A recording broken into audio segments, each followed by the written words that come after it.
Bonjour à tous, pour cette 30e séance de C++, nous allons aborder ensemble la surcharge d'opérateurs et j'en ai fait une transition assez brève dans la séance précédente avec la généricité.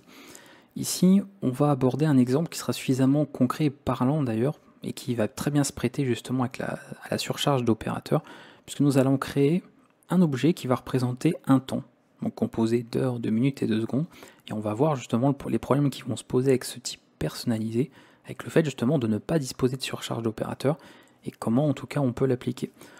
Pour faire une petite définition rapide, la surcharge d'opérateur va permettre tout simplement d'écrire la manière dont les opérateurs du langage de C++ vont interagir avec des types personnalisés que nous allons créer, alors que ce soit avec des types personnalisés entre eux d'ailleurs, mais que ce soit également avec des types déjà existants du langage, des types primitifs, des types non classes. Par exemple, on pourrait très bien ajouter à une valeur de temps un certain nombre d'entiers, juste aux secondes, aux minutes, aux heures, comme on peut faire la somme de deux valeurs de temps, où là on est vraiment à la fois sur l'objet personnalisé, ou dans un autre cas, un objet personnalisé avec un type primitif. Donc ce sont des cas qui vont avoir beaucoup d'importance au niveau de la surcharge opérateur, et on va voir de toute façon tout ça avec un exemple bien illustré. Je vais écrire ici, donc on va faire un fichier d'en-tête. On va avoir un petit peu de code à écrire, mais ça va être très utile pour que vous puissiez bien comprendre tout ça.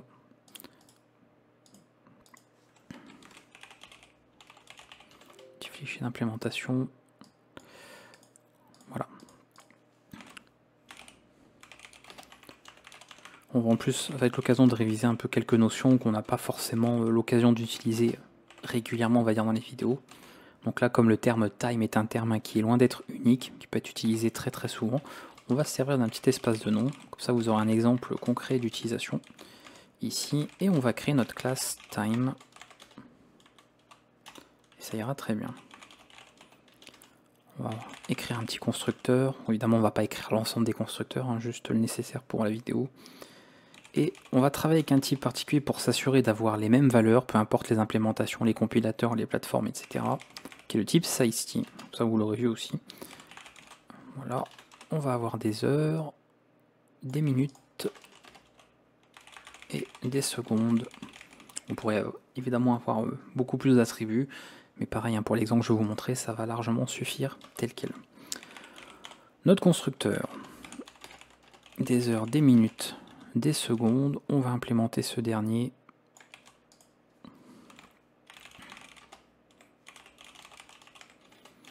Toujours pareil, le même espace de nom.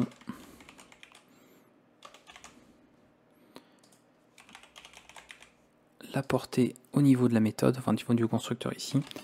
Et là on va avoir les heures, les minutes et les secondes. Bien évidemment, je ne gérerai pas tous les cas d'erreur ou les scénarios, en tout cas pour être cohérent, c'est-à-dire que dans un exemple réel, il faudrait s'assurer de faire les conversions nécessaires, de vérifier en fait, de faire la validation des données qui sont saisies là, parce qu'actuellement rien n'empêchera de créer une valeur de temps avec 1400 secondes et aucune conversion ne sera faite. C'est-à-dire qu'à 60 secondes, on ne va pas convertir en minutes et 60 minutes convertir en heures et ainsi de suite. Donc à vous de le faire éventuellement, ça peut servir de base si vous voulez vous faire un petit exercice par la suite, mais ce ne sera évidemment pas traité au sein de cette vidéo. On a notre constructeur ici, on va pouvoir inclure ce fichier également là et tester qu'il n'y ait pas d'erreur avant que je passe à la suite, parce qu'évidemment quand je parle en même temps ça peut être assez rapide. Donc JC time, on va créer une valeur de temps, je vais appeler T1 parce qu'on aura besoin de travailler avec d'autres valeurs de temps par la suite, et là on va mettre une valeur réelle, par exemple 14 heures, 25, 56 secondes, voilà. Encore une fois, il n'y a aucun contrôle qui est effectué comme vous l'avez vu au niveau du constructeur. On a ça, ça m'a l'air d'être bon. L'implémentation, on va compiler tout ça. Et ah oui, il faut ajouter petit en tête. Il n'y aura peut-être pas besoin tout à l'heure si on ajoute les flux, mais pour ce type-là, pour le moment, on va ajouter cstd_def. On pourra l'enlever parce que avec les flux, normalement, il est inclus de manière implicite dans la foulée. Voilà, bon, évidemment il n'y a rien affiché, c'est normal, on ne fait rien de particulier, mais en tout cas, on a ce code de départ qui va nous servir, et on va pouvoir comme ça travailler avec une valeur de temps, ce sera bien pratique. Ici, on a vu jusqu'à présent, si on voulait utiliser les opérateurs que propose le langage, on peut faire tout un tas de manipulations et d'utilisation de ces opérateurs pour afficher les types primitifs, par exemple afficher un entier, même afficher une chaîne de caractères, ça fonctionne, hein, les types qui sont de la bibliothèque standard, tout est géré et tout a été bien sûr conçu pour être fonctionnel au niveau du langage. Si je tente de faire des opérations les plus élémentaires finalement qu'on pourrait avoir à faire ici, qui consisterait à vouloir essayer d'afficher cette valeur de temps, si j'essaye de compiler, hein, pas exécuter, mon programme, je vais être confronté à tout un tas d'erreurs. Alors, certains langages de programmation peuvent avoir un comportement par défaut pris en compte et qui est compatible avec ce genre d'opération. C'est-à-dire que certains langages qui ne sont pas multiparadigmes, ou en tout cas qui sont automatiquement centrés sur le paradigme objet par exemple, peuvent prévoir via un objet global un comportement par défaut et vont faire en sorte de toujours vous afficher quelque chose si vous essayez d'afficher un type personnalisé. Et après ce sera à vous éventuellement de redéfinir les choses, de les surcharger si vous voulez par exemple afficher autre chose par la suite. Là au niveau de C++ ce n'est pas le cas et évidemment notre compilateur est incapable d'utiliser l'opérateur de flux, donc celui-ci, pour traiter une valeur de type GCTime. Il ne connaît pas ce type, il ne sait pas comment afficher ceci. Et à juste titre, quand on regarde, ce n'est pas un simple entier, c'est en réalité tout un modèle qui contient plein de choses. Alors, un modèle de classe, attention, pas un modèle générique comme on a vu précédemment, et qui contient plein d'autres valeurs, notamment ces trois attributs-là. Et c'est ça, nous, qu'on va vouloir, humainement parlant, afficher. On va avoir un affichage qui soit cohérent ici. Pour cela, nous allons définir une méthode. Alors, si on faisait sans surcharge, d'ailleurs, sans surcharge, vous seriez capable de le faire. Si là, je vous demandais comme exercice de m'afficher une valeur de temps telle quelle, avec les connaissances que vous avez, vous seriez capable. Vous écririez une méthode qui, par exemple, getTime, et qui afficherait tout simplement, qui accéderait à ces éléments-là. Vous pourriez les afficher, ou même en passant par leurs accesseurs, ça fonctionnerait très bien, pas de problème. Moi, encore une fois, je ne veux pas passer par une méthode. Je ne veux pas être amené à faire ceci, par exemple, passer par une méthode ou un accesseur quelconque, mais véritablement prendre l'objet tel quel, lui-même, et utiliser l'opérateur, donc avoir une écriture beaucoup plus naturelle, beaucoup plus fluide, pour afficher les informations de cette valeur temporelle. Et c'est là tout l'intérêt de la surcharge d'opérateur. Nous allons indiquer comment doit être utilisé cet opérateur quand il travaille, quand il rencontre en fait ce type de données personnalisées. Pour ça, on va avoir un cas particulier, puisque ici, l'affichage, vous voyez, on va le faire très souvent en dehors de la classe, à l'extérieur, donc on va avoir besoin d'un accès public. Pour autant, j'ai pas envie de rendre l'accès à Time de manière publique partout pour tout le monde, ce serait pas cohérent, mais on va faire en sorte qu'il le soit pour le flux. Donc on va avoir un concept qu'on va introduire à ce stade aussi, en même temps que ce que nous voyons sur la surcharge d'opérateur. Déjà, voyons au niveau de la méthode en elle-même, parce qu'on va retrouver un format assez particulier. Le format en lui-même, il est le suivant. On va avoir un type de retour, on va avoir le terme opérateur suivi d'un opérateur lui-même, qu'on va noter ici. Alors, il n'y aura pas les chevrons, hein, mais l'opérateur sera ici. Donc par exemple, remplacer x par un opérateur en question, et éventuellement des arguments, d'accord, si on a besoin par rapport à ça. Et ensuite, vous avez une méthode quelconque qu'on va pouvoir implémenter pour indiquer comment faire. Ceci fonctionne de sorte qu'en réalité, on peut peut-être l'aborder, alors à ce stade-là, c'est encore autre chose, qu'en fait, c'est un autre calcul, c'est-à-dire que là, en fait, ça reviendrait à faire ceci, opérateur, et ensuite on affiche quelque chose, d'accord. Éventuellement, si on a d'autres données à passer, on va avoir ce genre de méthode-là qui va intervenir, c'est-à-dire l'objet qu'on utilise, point, et le nom de la méthode. Donc la méthode, si elle s'appelle comme ceci, pour l'opérateur de flux, on va avoir quelque chose comme ça, et voir éventuellement ce qu'on affiche à l'intérieur. Si on a l'opérateur plus, eh bien on aura ça, et peut-être qu'on fera passer autre chose ici, un argument. Mais bien sûr, cette écriture, étant donné qu'elle est un peu plus longue, on peut utiliser simplement les opérateurs, et le compilateur est capable de se débrouiller avec ça, et on utilise très rarement, voire même quasiment jamais, ce type de syntaxe quand on veut utiliser des opérateurs. On les utilise simplement comme on le ferait avec des entiers, avec des chaînes de caractères. On met des plus, des moins, on utilise des parenthèses, on utilise les crochets quand on veut un accès par indice pour des tableaux. Voilà, on ne s'amuse pas à écrire opérateur à chaque fois, pas besoin, mais sachez que ça vient de là. Ce n'est pas magique, c'est simplement qu'on a cette syntaxe-là, que nous allons créer réellement une méthode bien particulière, et ensuite elle est parfaitement dédivisible, on peut la retrouver à partir de l'usage des opérateurs en eux-mêmes. Dit plus simplement, en tout cas, illustré plus simplement, on va écrire notre méthode. Je vais la faire ici en dehors, parce qu'on va créer une méthode qui devra être accessible depuis l'extérieur, c'est-à-dire qu'ici l'affichage c'est un cas particulier, donc vous voyez je ne le mets pas forcément dans public, dans private, je le mets comme ça à la fin. Je pourrais le mettre au début aussi, moi je préfère le mettre à la fin, et on va l'écrire tel quel. Cette méthode va renvoyer le flux, par référence d'ailleurs, parce qu'on ne veut pas travailler n'importe comment. On redéfinit l'opérateur ici, donc vous voyez le nom, ça c'est le nom de la méthode, opérateur, et l'opérateur en question. Qui va prendre en paramètre le flux éventuellement. Pourquoi? Parce que vous savez, largement, hein, si vous ne le savez pas, bon, il faut vraiment revenir sur le début du cours, mais à ce stade, vous savez forcément comment fonctionne cet opérateur de flux, et vous voyez qu'on peut le chaîner, on peut faire un enchaînement multiple de ce dernier, plusieurs appels simultanés, et on peut comme ça afficher plein d'informations. D'ailleurs, c'est un petit peu ce que je fais ici. Voilà, je fais un retour à la ligne et un flush, en plus ici de chercher à afficher ma valeur temporelle. Donc, on doit rendre cela compatible, c'est son fonctionnement logique et normal à cet opérateur-là, donc on ne veut pas casser cette logique-là par rapport à la surcharge qu'on fait. Donc vous allez très souvent retrouver cette signature, en tout cas ce prototype, puisqu'on a le type de retour, et ensuite la donnée que vous voulez chaîner, vous voulez en fait passer dans le flux. Donc là, nous, c'est une valeur de temps, on ne va pas la modifier, donc elle sera constante, par référence, et comme ça on affiche le temps. Attention, la méthode, elle n'est pas constante pour autant, puisqu'on modifie le flux, donc bien sûr, pas de méthode constante. Et on la passe ainsi. Je vais écrire l'implémentation cette fois-ci, mais pas dans time. Je ne vais pas en fait mettre ceci, d'accord? On n'est pas dans la classe en elle-même, on va être en dehors, c'est pour ça que c'est un cas un peu particulier. Donc vous laissez en l'espace de nom par contre, hein, sinon ça ne marchera pas. Mais voilà, vous n'incluez pas ici la portée vers la classe en question. C'est un cas particulier. Et on va pouvoir faire l'implémentation. Là, ça va être constamment un petit peu toujours la même chose. Vous renvoyez vers le flux de sortie, puisqu'encore une fois, il peut peut-être avoir d'autres choses à afficher par la suite. On peut, comme je vous ai dit, enchaîner les affichages dans le flux, en tout cas ce qu'on met dans le flux, et on le renvoie à la fin, puisqu'on renvoie bien sûr par référence ce dernier. Donc ça, c'est la syntaxe classique. Et après ici, vous formatez comme vous voulez.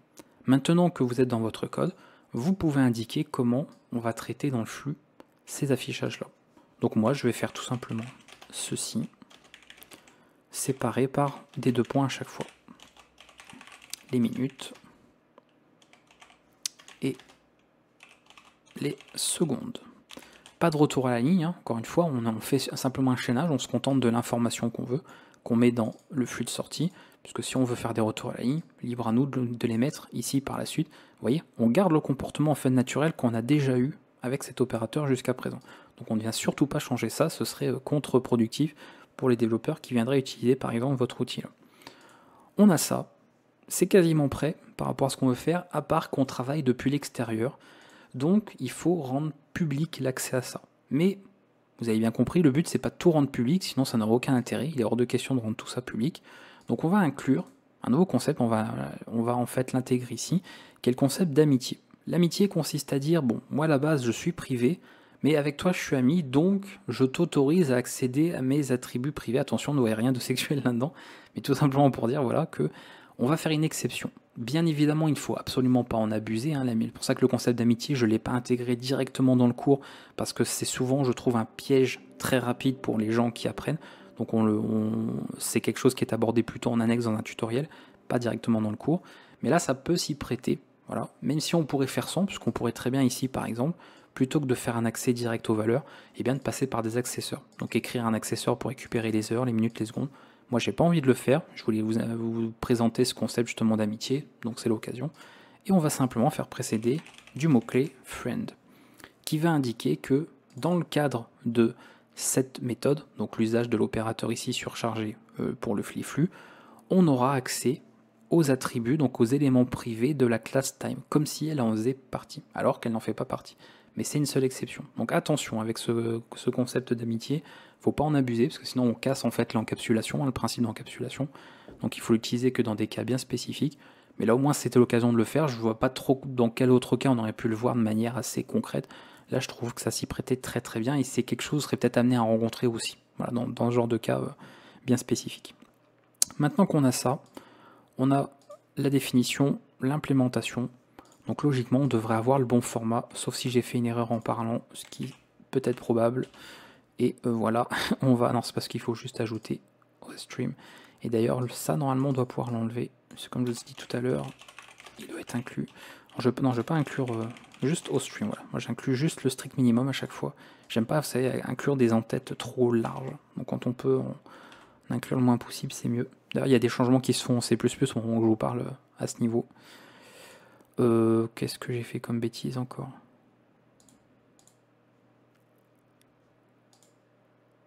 Ah oui, j'ai oublié le nom. Au secours. Au secours.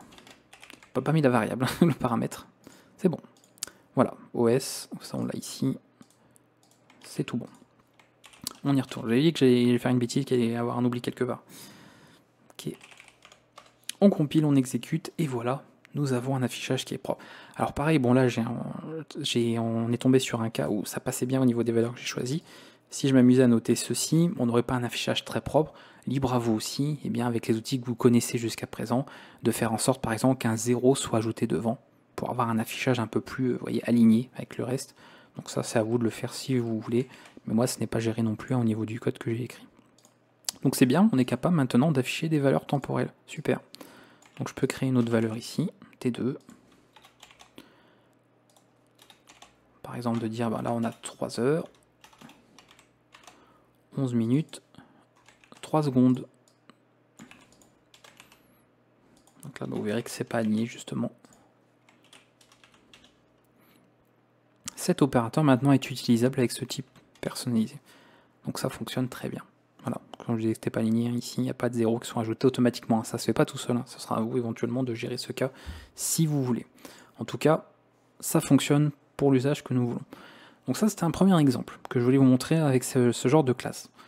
Là où ça se prête très bien, ce type d'exemple, puisqu'on manipule des valeurs numériques finalement, et on sait que c'est cohérent, c'est de pouvoir utiliser des opérations arithmétiques. Il est tout à fait logique, il faut se poser la question, est-ce que ce serait logique d'ajouter du temps à du temps, ou de faire la somme de deux temps, de se dire est-ce que faire la somme de T1 plus T2, c'est quelque chose qui est logique, d'un point de vue de la réalité, est-ce que c'est normal de vouloir faire ce genre de calcul, de vouloir rendre compatible, valide ce genre de calcul.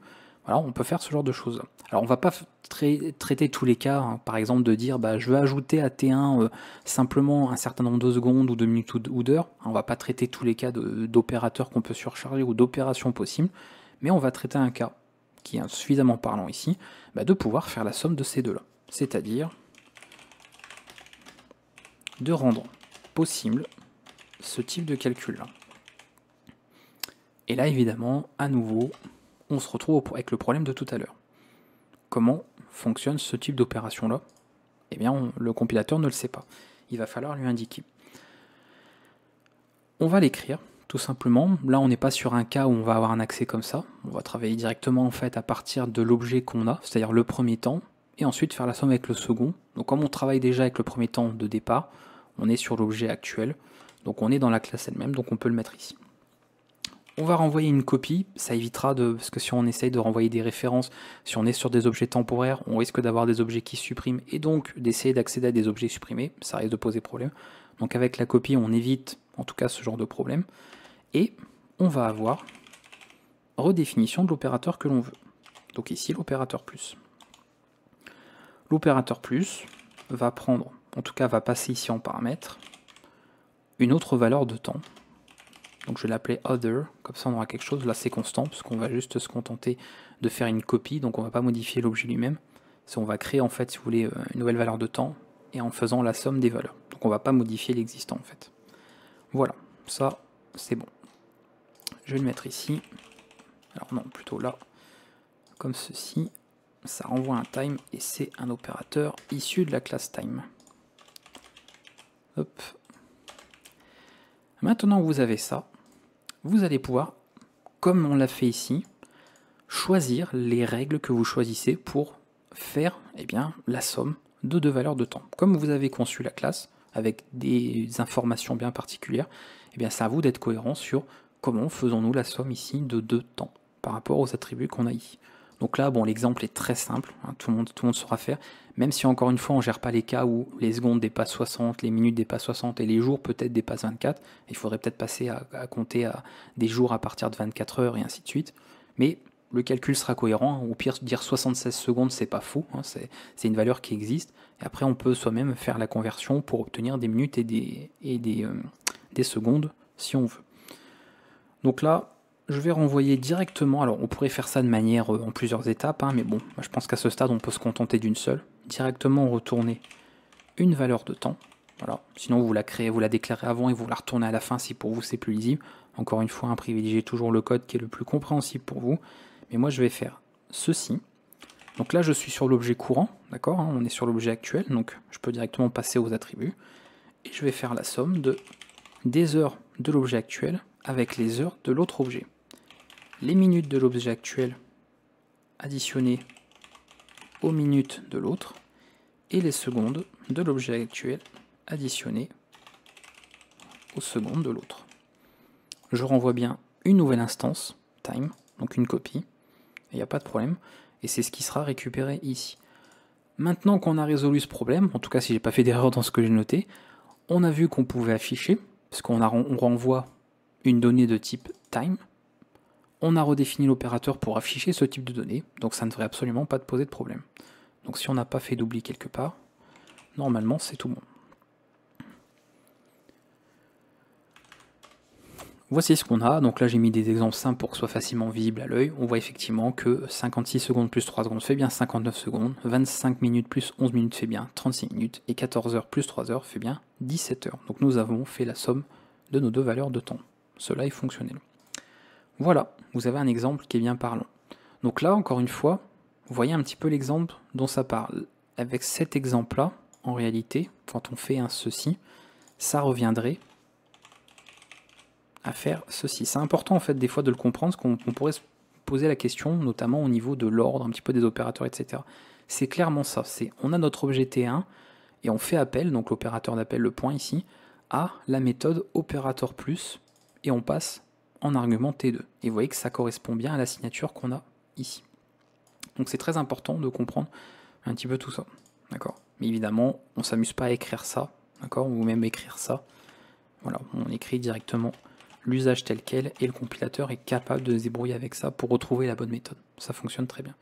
Maintenant, si je voulais faire ça, ben là vous comprenez qu'il faudrait écrire une autre méthode. C'est-à-dire écrire effectivement la surcharge de l'opérateur plus, mais non pas quand on passe ici une valeur de temps en secondes, mais une valeur numérique. Donc, je ne vais pas écrire évidemment l'implémentation, mais en gros, ça reviendrait à faire ceci. Alors je mets ouais, même pas en constant, on est sur un entier. Après tout, on peut laisser tel quel. Mais en gros, vous voyez, on peut ajouter ça. Alors là, le problème, c'est qu'il faudrait savoir sur quoi on ajoute le int. Est-ce que c'est forcément des secondes, et après on complète, etc. Mais voilà un petit peu à quoi ça ressemblerait. Et inversement, si on voulait par exemple avoir un entier et l'additionner avec une valeur de temps, on aurait un autre problème qui se pose, c'est-à-dire ça. Et là, on comprend que c'est encore autre chose, puisqu'on passe pas ici en fait T1. Donc on ne fait pas appel à une méthode de T1, on ferait éventuellement appel à une méthode, une fonction non membre, d'accord, qui prend en premier un entier et ensuite une valeur de temps. Donc, dit autrement, on aurait un opérateur plus qui prendrait un entier et qui prendrait une valeur de temps et qui ferait bien sûr l'ajout comme vous le voulez par rapport à ça. Vous comprenez un petit peu la subtilité qu'il peut y avoir, comment ça peut changer en fait la signature, voire même carrément le prototype de l'opérateur que vous voulez surcharger en fonction de l'opération que vous voulez faire. Et ça, c'est un des premiers pièges dans lesquels vous pourrez peut-être tomber, ce qu'il va falloir être attentif parce que l'usage des opérateurs arithmétiques c'est bien, mais il y a des mathématiques derrière, et dans les mathématiques nous avons des propriétés mathématiques, et ces propriétés doivent être respectées. En tout cas, si vous voulez être cohérent, et le fait de faire ce calcul doit être fonctionnel. Rappelez-vous, a plus b, ça doit être égal à b plus 1. Pareil, faire a plus b doit être aussi valide que de faire a plus b plus c. Donc rien ne nous empêcherait dans un calcul d'avoir une somme de plus de 2 éléments. Donc pareil, il faudrait pouvoir gérer ce genre de cas. Parce que là en fait nous avons la somme de a avec la somme de b plus c. Donc si j'écrivais l'écriture avec les opérateurs, on en aurait partout. On aurait a opérateur point opérateur plus de b point opérateur plus de c. Voilà, on aurait un calcul un peu bizarre, ça ferait une écriture un peu pas très lisible on va dire, mais il faudrait rendre ce genre de calcul en tout cas possible également, pour ne pas limiter en tout cas l'usage, et surtout ce à quoi on s'attend. C'est-à-dire qu'un utilisateur, si vous avez surchargé ce genre d'opérateur, eh ben, il s'attend a priori à ce qu'on puisse faire, voilà, encore une fois, ce qu'on puisse faire même à la rigueur une somme de plusieurs valeurs de temps, pas forcément seulement 2. Donc à vous de voir ce que vous autorisez ou non, de voir ce qu'il est possible ou non de faire, et ne pas tomber dans certains pièges éventuellement qu'on pourrait rencontrer. Donc ça c'est des choses, hein, de toute façon que vous verrez avec la pratique, à l'usage, ce qui peut poser problème et on va dire les pièges dans lesquels on peut très vite rapidement tomber lorsqu'on fait de la surcharge d'opérateur ici. Donc il faut vraiment prendre un peu tout ça. Alors la bonne nouvelle aussi, l'intérêt quand même qu'il y a, c'est que pour beaucoup d'opérateurs, vous n'allez pas forcément systématiquement devoir tout réécrire. D'accord ? C'est-à-dire qu'autant on a vu qu'il y a des règles essentielles, des pièges dans lesquels pas tomber, notamment par rapport à des propriétés qu'on attendrait, hein, des propriétés mathématiques. Voilà, le fait que A plus B doit être égal à B plus A. Donc si vous autorisez un calcul, le deuxième doit l'être aussi, parce que sinon vous sous-entendez que A plus B ne serait pas égal à B plus A, et vous comprenez que là, d'un point de vue mathématique, ça poserait grandement problème, donc il faut gérer ces cas-là. Bon, le cas où on a l'usage de plusieurs opérateurs, on l'a vu, hein, de toute façon, quand on fait de l'affichage, on l'a vu, voilà, on peut utiliser plusieurs fois et chaîner comme ça. Bon, là, vous avez un exemple qui est bien parlant au niveau du cours, donc je ne vais pas revenir là-dessus. Mais voilà, comprenez un petit peu les problèmes qu'on peut avoir. Pour terminer cette séance, parce qu'on a déjà pas mal dit, là où ça va être intéressant pour vous, c'est le fait de gagner un petit peu de temps. Normalement, vous savez que beaucoup d'opérateurs, finalement, peuvent dépendre d'autres. Comme nous pourrions utiliser dans un code des méthodes pour d'autres, eh bien, on va pouvoir utiliser la surcharge d'opérateurs pour d'autres. Alors, je ne vais pas forcément écrire tous les exemples, mais tout à l'heure, quand j'avais noté ceci, le fait d'avoir, admettons, une opération avec... Alors, je vais le noter quand même ici, parce qu'on l'a vu tout à l'heure. On aurait le calcul là, avec une valeur de temps et un entier.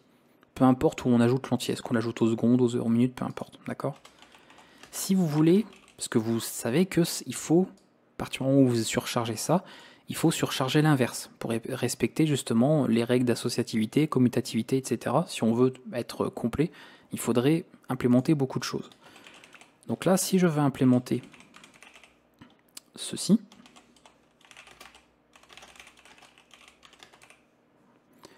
comment je ferai? Parce que là, en termes de code, alors je vais peut-être au final, on va se retrouver à écrire les choses. On va les écrire, hein. Vu comme on est parti. On va juste les écrire ici, mais ce sera très bien. Maintenant qu'on est parti, hein, après tout. Hop.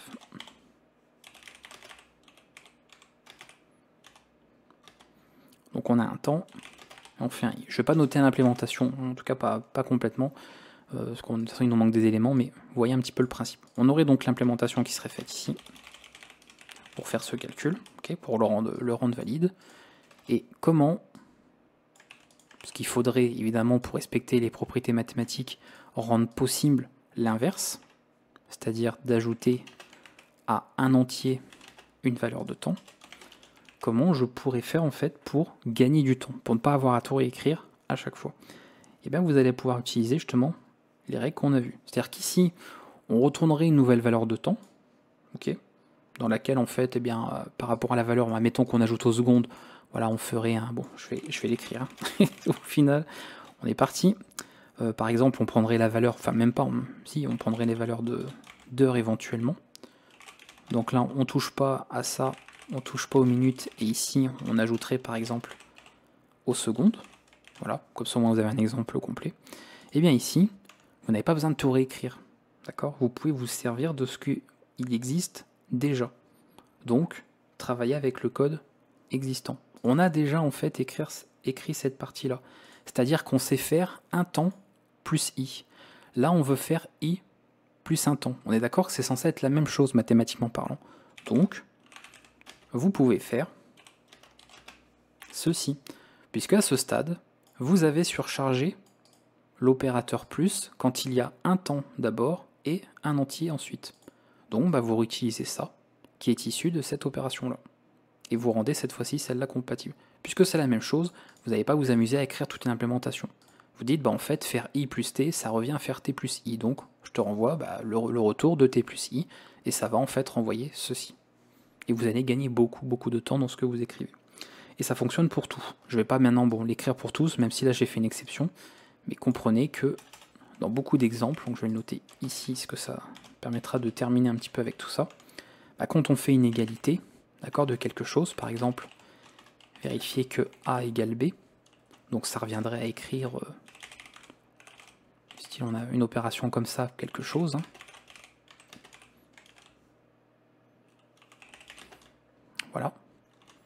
avec le code, hein, bien sûr, de l'implémentation. Donc là, pareil, je le fais pas, hein, on va pas écrire pour chaque. Si je veux faire la différence, vous n'allez pas écrire tout un code aussi pour la différence. Vous allez, ça revient à quoi trouver la différence entre un temps et un autre? Bah ça revient, alors bon, c'est vrai que là il faudrait vraiment qu'il y ait les deux temps, donc ce qu'il faudrait que je fasse, c'est par exemple, on va faire ça comme ça. Je vais noter A et B, je note pas les types, hein. Ne recopiez pas ça du code tel quel, il manque des types, etc. C'est juste pour illustrer. Et comment je veux faire ça? Bah ça revient à vérifier l'égalité de A et de B, qui est maintenant possible comme calcul puisque vous l'auriez surchargé ici, mais la négation de ça. Donc vous pouvez procéder à ce calcul-là. Et là aussi, vous gagnez du temps. Pas besoin de refaire tout un tas de vérifications à nouveau, sinon vous allez réécrire davantage de code, alors qu'en fait, vous utilisez un opérateur qui maintenant est compatible par rapport à ce que vous avez surchargé précédemment. Donc pensez-y également, il y a souvent des opérateurs comme ça qui vont fonctionner ensemble, et il faut s'en servir. Pareil, quand vous avez généralement cet opérateur-là, ça veut dire être strictement inférieur ou égal. Donc ça revient à vérifier si, alors, A strictement inférieur à B, je vous rappelle que ça revient à vérifier que A est strictement inférieur à B, ou bien que A est égal à B. Donc si vous avez surchargé ces deux opérateurs-là, le classique hein, de base, l'égalité et le strictement inférieur, bah vous pouvez, d'une simple condition, hein, d'une simple expression à évaluer, surcharger l'opérateur inférieur ou égal. Voilà, pareil. Et pareil, une fois qu'on a surchargé cet opérateur, enfin en tout cas, voilà, qu'on a surchargé cet opérateur-là, eh bien, on peut très facilement surcharger cet opérateur-là. Alors c'est un peu bizarre les... Voilà. Si, je vais noter du texte, sinon on a trop de choses. Et rapide à surcharger. Voilà, je vais noter comme ça. Vous allez surcharger celui-ci, bah ça en fait c'est la négation. Voilà, ils sont opposés. Donc la négation de l'un donne l'autre. Donc c'est assez simple à retrouver aussi. Et pareil, plein d'autres exemples. Si on a par exemple, on veut celui-ci, d'accord, et bien ça revient tout simplement à la négation de A strictement inférieur à B. Voilà. Donc à vous un petit peu trouver plein d'exemples comme ça qu'on peut avoir au niveau des opérateurs pour vous éviter de réécrire tout à chaque fois. Voilà, ne réécrivez pas une implémentation complète pour chaque opérateur. Prenez les opérateurs les plus basiques, on va dire, bien sûr si ça se prête à la surcharge d'opérateurs. Et après, quand vous aurez besoin de surcharger les autres, puisque s'il y a quelques opérateurs arithmétiques ou de comparaison disponibles, il faut qu'ils le soient tous. Hein. Sous-entendu, bon, si vous rendez bien sûr possible de faire une comparaison avec ça, bah, faut que celui-ci soit disponible, celui-ci également, et donc tout cela. Voilà. Si tous ces opérateurs-là ne sont pas disponibles au niveau de votre outil personnalisé, ça n'aurait pas beaucoup de sens, qu'il n'y en ait qu'un seul ou deux et pas les autres. Donc il y a des opérateurs qui, dans tous les cas, nécessitent de surcharger les autres, et donc vous pourrez gagner beaucoup de temps à faire la surcharge de chacun en utilisant les premiers. Donc généralement, on utilise celui-ci, on fait par exemple celui-là, et après on peut très très vite déduire les autres en une seule instruction. En fait, vous avez écrit votre méthode surchargée, donc ça fait gagner beaucoup de temps.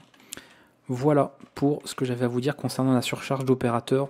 Pour terminer, si je peux conclure sur quelque chose, c'est de ne pas l'utiliser abusivement. Il faut vraiment qu'il y ait un intérêt au niveau du type personnalisé que vous employez, que vous souhaitez employer, nécessite ça. Là, on comprend encore une fois que dans ce cas précis, on veut manipuler du temps, faire ajouter du temps à un autre temps ou ajouter un certain nombre de secondes à un temps, c'est totalement cohérent, totalement logique, donc ça s'y prête fortement. Là où, si on reprend l'exemple de la dernière fois du joueur, faire la somme de deux joueurs, on comprend que ça n'a pas forcément de sens. Par contre, vérifier que deux joueurs sont les mêmes, ça peut être intéressant de dire bah, s'ils ont le même pseudo, le même niveau, c'est qu'a priori on a affaire au même joueur. Là, c'est peut-être un peu plus cohérent. Donc à vous de voir, ce sont des questions à vous poser systématiquement quand vous écrirez vos types personnalisés si vous voulez utiliser certains opérateurs avec ces derniers. À minima, par exemple, l'opérateur d'affichage, l'opérateur de flux. Ça, c'est quand même bien pratique quand on veut afficher un objet de manière plus humainement lisible, en tout cas, que simplement de rien pouvoir faire, rien pouvoir afficher du tout, ou de passer par tout un tas d'accesseurs. Donc vous avez ces possibilités-là, n'hésitez pas à les mettre en pratique, en tout cas, avec ce que nous avons vu. Et moi, je vous dis à bientôt pour la prochaine séance de C++. Ciao.